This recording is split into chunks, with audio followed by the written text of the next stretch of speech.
Bonsoir à tous, c'est les 19h, voici les titres de votre journal. Président de la République, chef suprême des forces armées, ministre de la Défense nationale, a présidé hier à l'Académie militaire Houari Boumediene de Chefchel la cérémonie de sortie de promotion d'officiers de l'armée nationale populaire. Retour sur cette cérémonie dans ce journal. Le ministre de l'Intérieur, Kamel Beljoud, était à Khanchla. Il a supervisé les opérations pour venir à bout des flammes. Les pyromanes seront traduits devant la justice et plus de moyens seront mobilisés. Les cas de contamination au coronavirus repartent à la hausse. 831 nouveaux cas confirmés ont été enregistrés. Certains services Covid notamment commencent à saturer. Les campagnes de vaccination grand public sont organisées devant les mosquées pour inciter le plus grand nombre à se faire vacciner. Nous serons en direct avec Samia Hamadi, directrice de la prévention des maladies transmissibles au ministère de la Santé.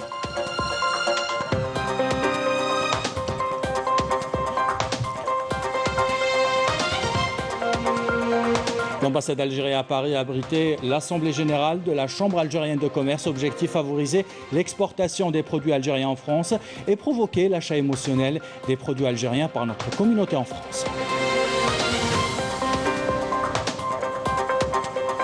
Enfin, on vous invite à visiter le village le plus ancien, le village berbère de Koléa. À Koléa, sa construction remonte au XIVe siècle. Ses habitants sont les gardiens des traditions. Voilà pour les titres. Bienvenue à tous. Le président de la République, chef suprême des forces armées, ministre de la Défense nationale, Abdelmajid Tebboune, a présidé hier à l'Académie militaire de Chefchel Houari Boumediene la cérémonie de sortie de promotion d'officiers de l'armée nationale populaire. Retour sur cette cérémonie avec Walid Zerouq et Adel Brahms.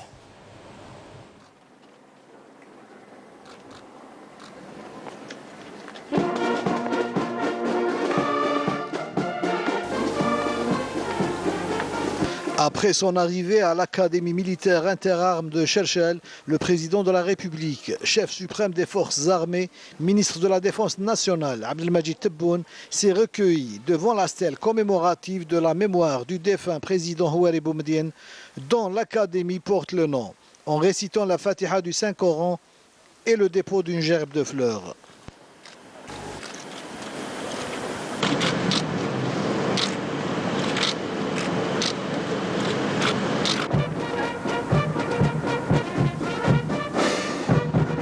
Le président de la République a procédé à un passage en revue des carrés des formations militaires alignés au niveau de la place d'armes.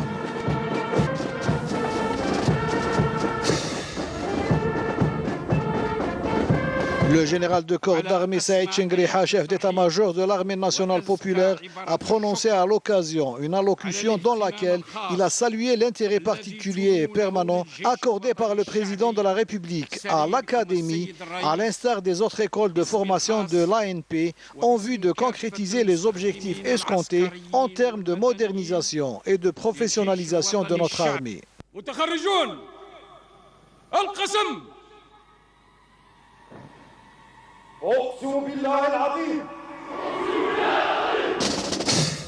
Les promotions sortantes ont ensuite prêté serment avant que le président de la République ne procède à la remise des grades et des diplômes aux majors de promotion.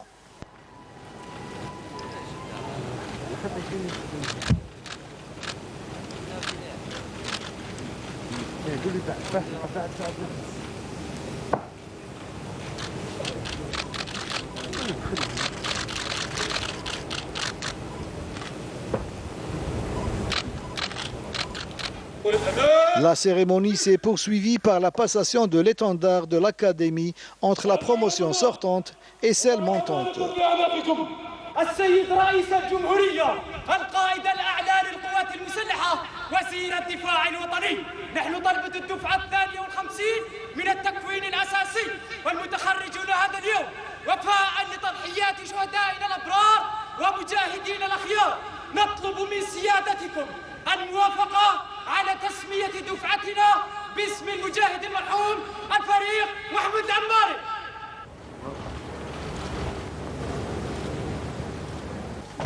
Après l'approbation du président de la République pour la baptisation de la promotion au nom du défunt Moudjahid, le général de corps d'armée Mohamed Al-Ammari, l'un des vaillants hommes de l'Algérie, une parade militaire a mis en exergue différents sports de combat pratiqués par les forces de l'armée nationale populaire.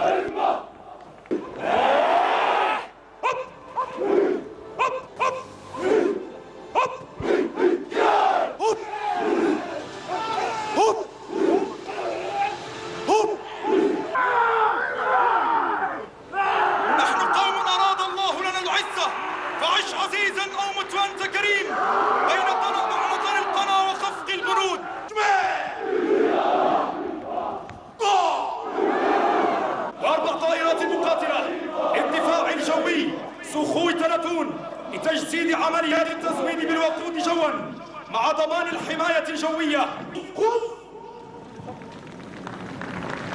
رب اجعل هذا البلد آمنا وارزق أهله من الثمرات إنك على ما تشاء قدير وبالإجابة جدير ولنا في كل مكرمة مجال ومن فوق السماء لنا رجال.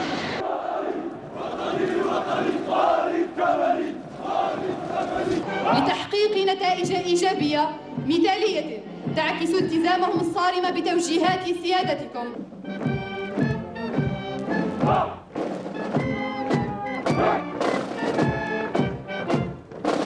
دوما أقوياء فأبناء الجيش الوطني الشعبي. Le président de la République a par ailleurs suivi sur écran géant des exercices démonstratifs en mer exécutés par les forces navales.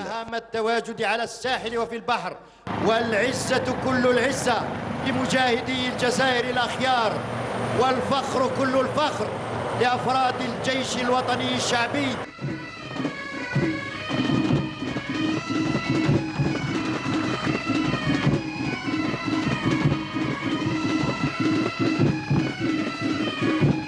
الأشاوس بانسجام وتنسيق عال فحماكم الله يا نسور الجزائر. المجد والخلود لشهدائنا الأبرار. تحيا الجزائر. محمد المدرسة العليا للقوات الخاصة. Le président de la République a visité à l'occasion une exposition scientifique mettant en exergue les travaux réalisés par des élèves officiers de l'Académie militaire de Cherchell. La clôture de cette cérémonie a été ponctuée par un hommage spécial en l'honneur de la famille du défunt général de corps d'armée Mohamed Al-Ammari et la signature par le président de la République du registre d'or de l'Académie militaire de Cherchell.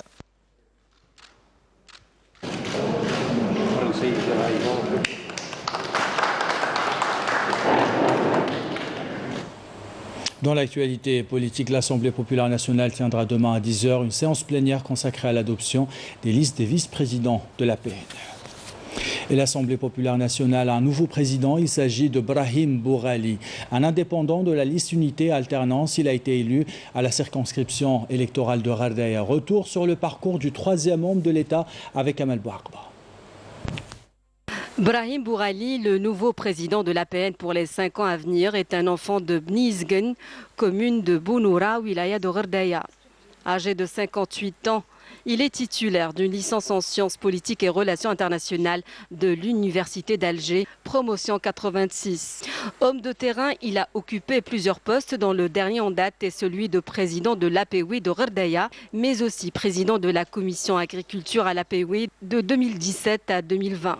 Brahim Bourali est également considéré comme l'un des artisans de la réconciliation durant les événements de Ghardaya. À l'issue de son élection, il a indiqué que cette 9e législature édifie vraiment et sincèrement l'Algérie nouvelle, tant souhaitée par le peuple algérien et pour laquelle le président de la République, Abdelmadjid Tebboune, s'est engagé. Brahim Bourali a également assuré qu'il veillera à coordonner entre les différents groupes parlementaires et le gouvernement pour la concrétisation du programme du président de la République. Une nouvelle APN avec de nouveaux défis pour les 407 députés qui ont du pain sur la planche, rétablir la crédibilité de la Chambre basse du Parlement pour regagner la confiance du citoyen.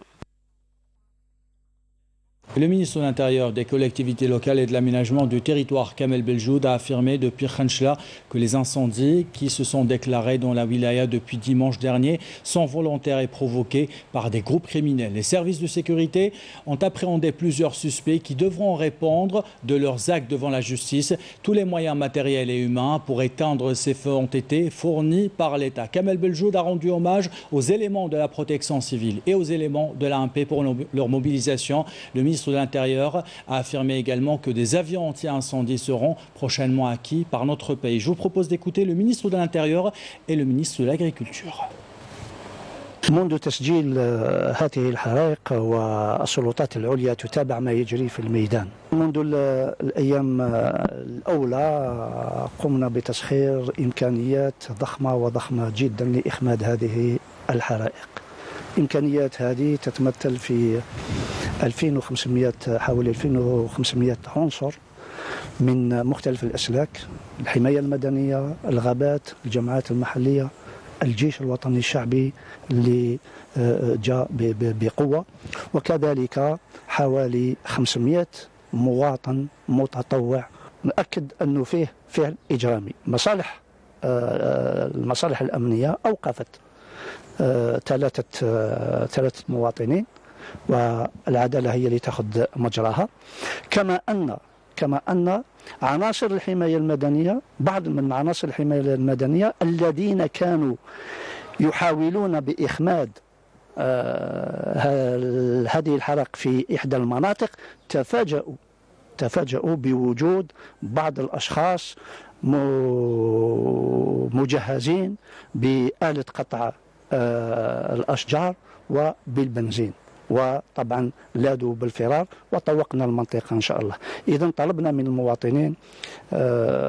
المواطنين مساعدة، وهم مشكورين ساعدوا، مساعدة في حماية كذلك في حماية هذه الثروة الغابية، وإفادتنا بأي معلومة يمكن أن تساعدنا باش نعمل حد لهذو المجرمين. حناخذ بصفة عينية، يعني سواء كان حيوان أو كان ريش أو كان أشجار أو كان سيستم دو غوت غوت تاع ليريغاسيون، وزارة الفلاحة راح تتحملها والدولة تتحملها على عاتق صندوق وزارة الفلاحة. Voilà, pour ces deux déclarations, on fait le point maintenant sur la situation sanitaire en Algérie. 831 nouveaux cas confirmés de coronavirus, 452 guérisons et 13 décès ont été enregistrés ces dernières 24 heures, selon le ministère de la Santé. Les effets de cette recrudescence de contamination se font sentir dans les services Covid. Au niveau du CHU d'Oran, le personnel de la santé appelle à la plus grande vigilance, car certains services de l'hôpital commencent à saturer. Les détails avec Adel Brahms. Avec la recrudescence des cas de contamination au Covid-19, le personnel médical et paramédical à Oran se prépare au pire et met les bouchées doubles pour parer à toute éventualité. Nous nous trouvons au niveau de l'unité Covid-19 qui a été fermée pendant une certaine période après l'amélioration de la situation épidémiologique. Mais nous avons été contraints de la rouvrir depuis une semaine. La situation commence à se saturer. Nous accueillons de plus en plus de cas critiques et graves. Nous avons malheureusement même enregistré des décès. Avec des décès même, la deuxième vague qui fait En sortant de la deuxième vague, nous pensions avoir fini avec cette pandémie. Malheureusement, avec la négligence des citoyens, nous ressentons les premiers signes de la troisième vague. Les premiers signes de la troisième vague. Une situation inquiétante qui a poussé les services hospitaliers à doubler de vigilance et d'augmenter leur capacité d'accueil.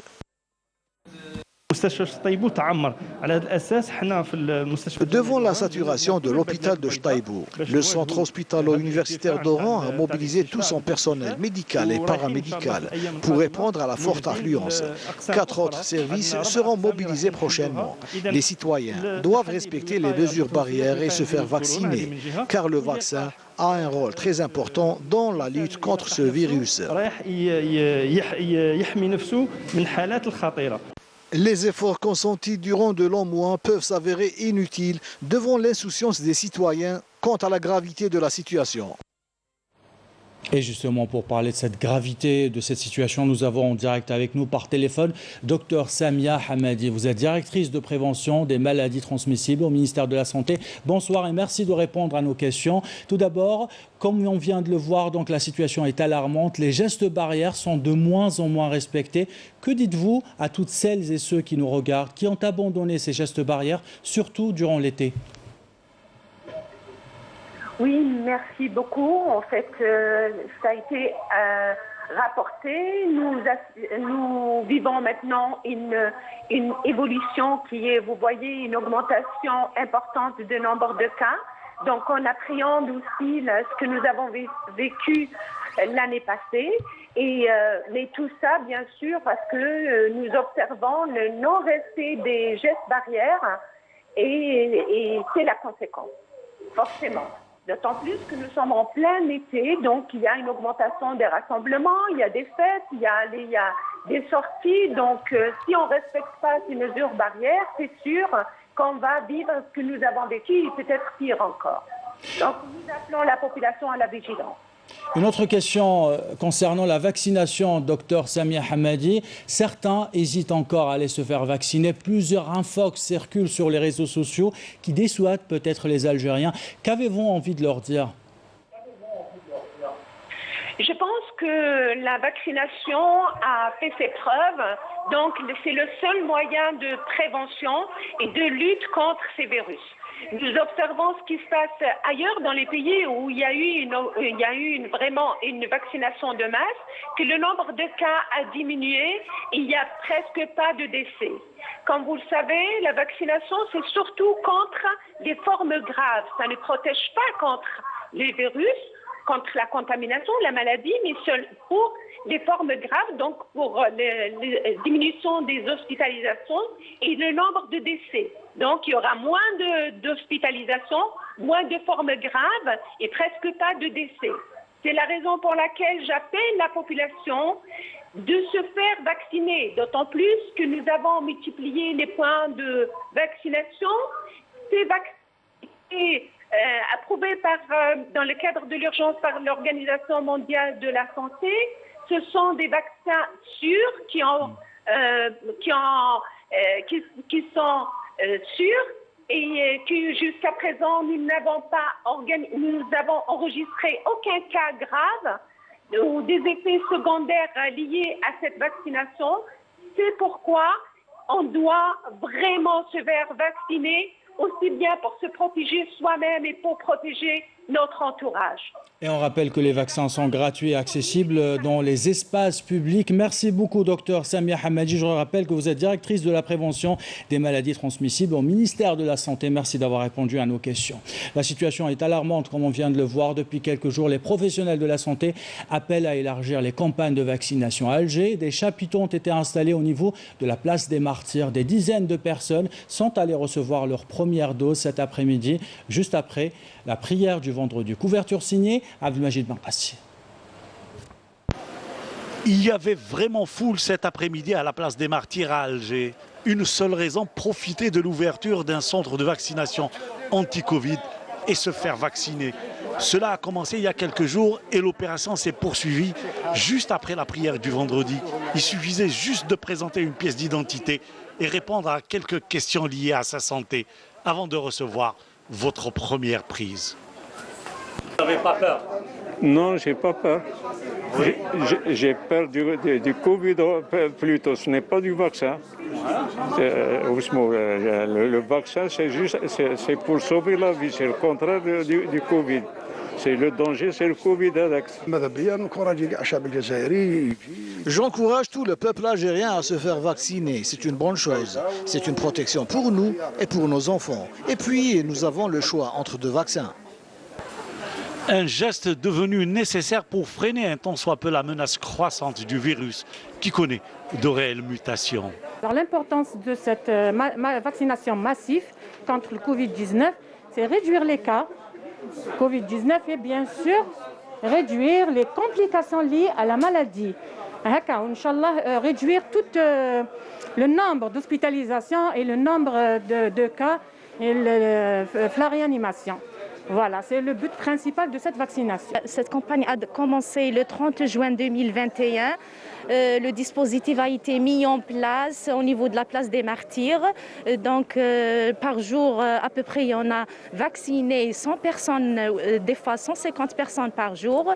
Donc, on a profité aussi d'organiser cette opération aujourd'hui, le vendredi, après Salat al-Jumu'ah, et ça pour convaincre les citoyens pour les faire vacciner. Une campagne de vaccination ouverte à tous, surtout avec la disponibilité actuelle du vaccin. Tous les âges, à peu près, même les jeunes sont venus pour les faire vacciner. Voilà, même les malades chroniques, les personnes âgées, même les jeunes. Bien sûr, j'encourage, je fais appel aux citoyens de venir pour les faire vacciner, vu que le vaccin est disponible. Oui, cette troisième vague, elle a poussé les gens à venir, oui. Il ne faut pas se dire que je ne tomberai jamais malade. Il y a un vaccin qui est injecté dans le monde entier. Il faudrait juste faire autant. J'ai des frères à l'étranger qui sont déjà vaccinés depuis plus de 3 mois et ils se portent bien. Je demande à la population algérienne, soit homme ou femme, qu'il aille se faire vacciner. Parce que c'est très important et c'est très sain et c'est quelque chose de sûr. Alors il faut se faire vacciner. C'est la solution, une nécessité. Oui, oui. C'est une nécessité surtout pour les gens qui travaillent avec la population qui sont exposés, je ne sais pas, qui sont exposés aux gens, aux guichets. Le message est donc lancé, il suffit juste de se rapprocher des différents centres de vaccination ouverts pour accélérer la lutte contre la Covid-19. Il y va de notre santé à tous. Et justement, pour préserver sa santé, il faut se faire vacciner, mais il faut surtout respecter les mesures barrières. Une caravane de sensibilisation a été organisée à Oran pour rappeler aux Oranais l'importance de maintenir le degré de vigilance. Abdelmajid Benkassi. Objectif de cette caravane, sensibiliser le maximum de personnes pour faire face à la nouvelle vague du virus qui frappe notre pays.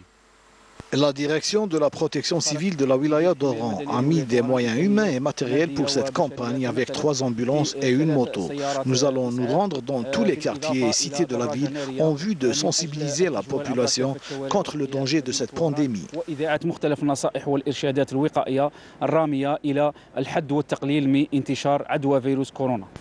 La seule chose que l'on doit dire à nos concitoyens est que le virus est revenu avec force. Nous ne devons pas négliger le danger que présente la nouvelle situation provoquée par ce virus qui touche l'Algérie et le monde entier.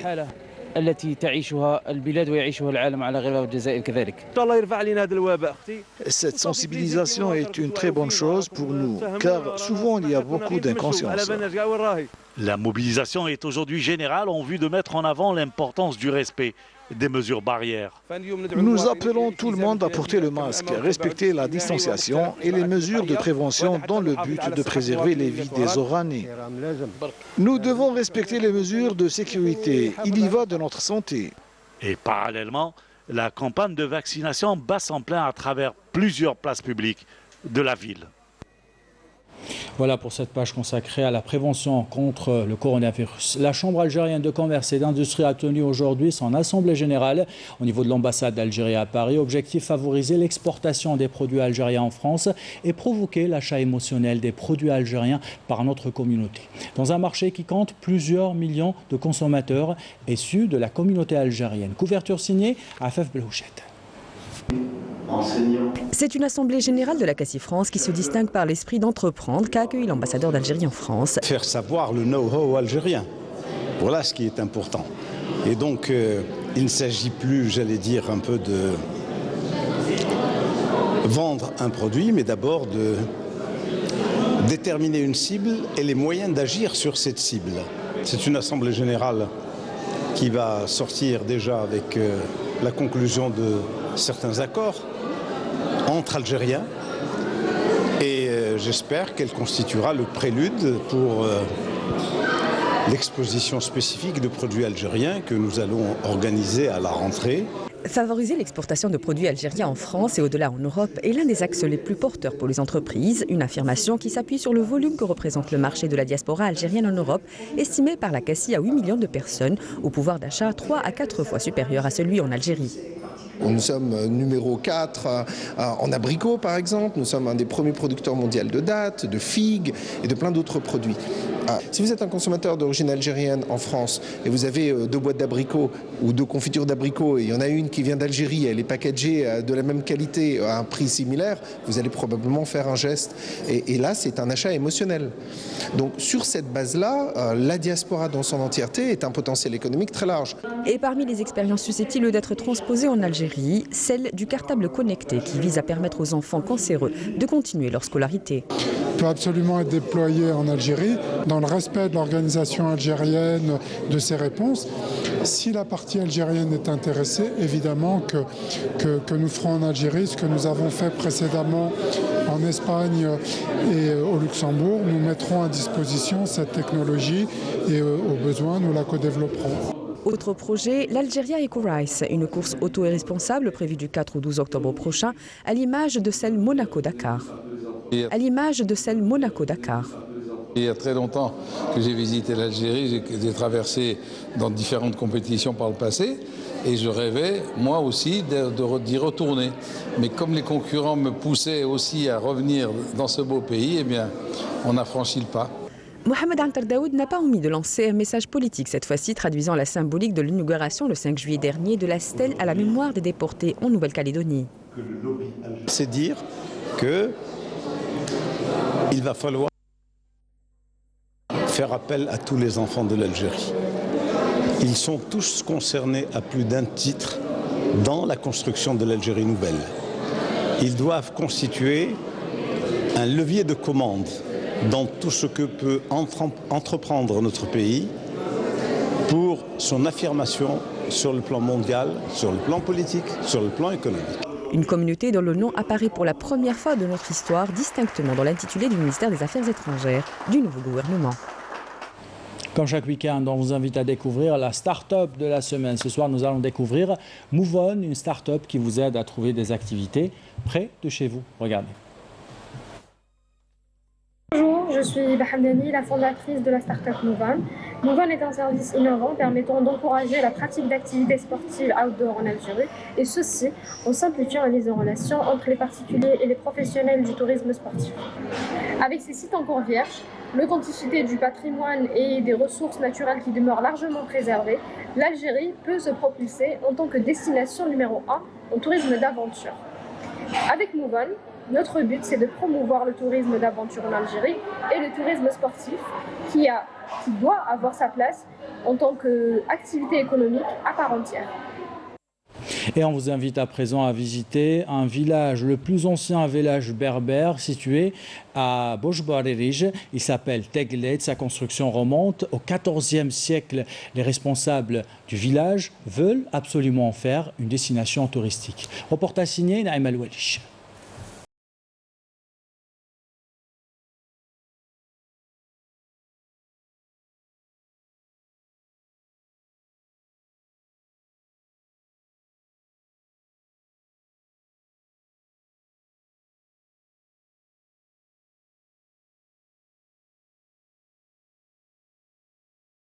El Goléa compte parmi les plus anciens villages berbères de la région des Bibans. Il aurait été fondé en 1350 par un certain Abou Hafs, imam mystique venu de Syrie. L'homme aurait construit au sommet de cette montagne un lieu de prière aujourd'hui remplacé par la mosquée que voici. Et c'est petit à petit que des tribus alentours sont venues s'agglomérer autour de ce noyau du village. Aujourd'hui, certaines familles bien loties réhabilitent leurs maisons, d'autres font des visites régulières dans leurs champs, tandis que d'autres encore ont carrément quitté cette cité antique. Nous sommes en train d'essayer de refaire cette maison de façon traditionnelle. La pierre est authentique, on la taille à l'ancienne, sauf qu'on n'utilise plus l'argile comme matériau de base, mais plutôt du ciment qu'on camoufle pour faire couleur terre. Je viens tous les matins pour m'occuper de mes vergers, je cueille les olives, les fruits, je m'occupe des mésanes. Notre maison est une maison très ancienne, elle date de plus de 5 siècles. Situé sur le flanc occidental de la ville de Borj Bouarerij, le village ne manque pas d'atouts. Avec ses maisons de tuiles et de pierres multiséculaires, sa fontaine et son lavoir millénaire, ce village constitue un vrai patrimoine où des balades peuvent ravir des touristes. Le règlement intérieur de cette fontaine fait que les femmes viennent dès l'aube jusqu'à 9h du matin pour laver le linge, leurs ustensiles. Et de 9h à 16h, ce sont les hommes qui y font un passage avec leurs troupeaux. Et au-delà de 16h et jusqu'à la nuit, ce sont les hommes qui occupent les lieux. Cette porte est très ancienne. Son bois, c'est du noyer local. Elle est composée d'une grande et petite ouverture. L'homme utilise ce gros heurtoir que vous voyez là pour taper à la porte. Les femmes utilisent ce tout petit, tandis que le prétendant utilise encore ce tout petit heurtoir.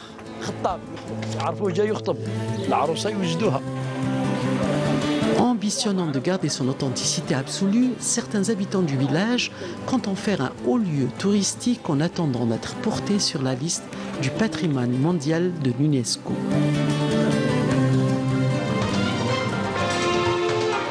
Et ainsi va l'actualité. C'est la fin de ce journal. L'équipe de la rédaction qui l'a préparé, l'équipe technique qui l'a réalisé vous remercie de l'avoir suivi. Merci pour votre fidélité. Belle soirée.